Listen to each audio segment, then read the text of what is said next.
आलू बैंगन का चोखा बनाती हूँ जो बिहार कुजीन से बिलोंग करता है, पर ये इतनी टेस्टी है जो आज ये बहुत ज्यादा पॉपुलर हो गया है। जनरली इसे लिट्टी के साथ खाया जाता है, पर रोटी परोठा चावल के साथ भी ये बहुत अच्छा जाता है। तो चलिए शुरू करते हैं। 3 मीडियम साइज का बॉयल आलू ले लिया।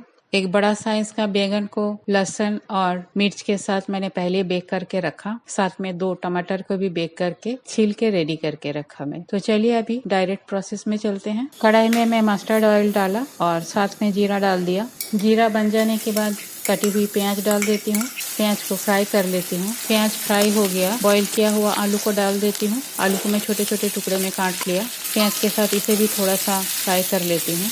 आलू फ्राई हो गया है, धनिया पत्ता डाल देती हूँ, मिक्स कर लेती हूँ और साथ में बेक किया हुआ बैंगन, टमाटर, लहसुन और हरी मिर्च को मैंने डाल दिया। स्वाद अनुसार नमक डालती हूँ और सारी चीज़ों को अच्छी तरह से मिक्स कर लेती हूँ। मेरे बैंगन भरता की रेसिपी में बैंगन को बेक करने का पूरी प्रोसीड्यूर डिटेल्स में है, मैं लिंक दे दूंगी।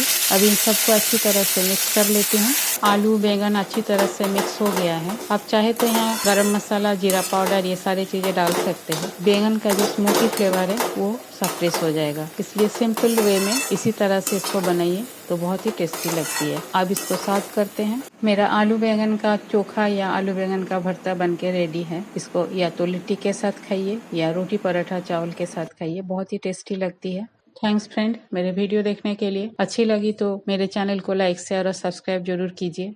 कोई ओपिनियन है तो मेरे साथ शेयर जरूर करिएगा। आज यहाँ तक ही, मिलते हैं कोई और एक रेसिपी के साथ। तब तक के लिए bye, have a good day.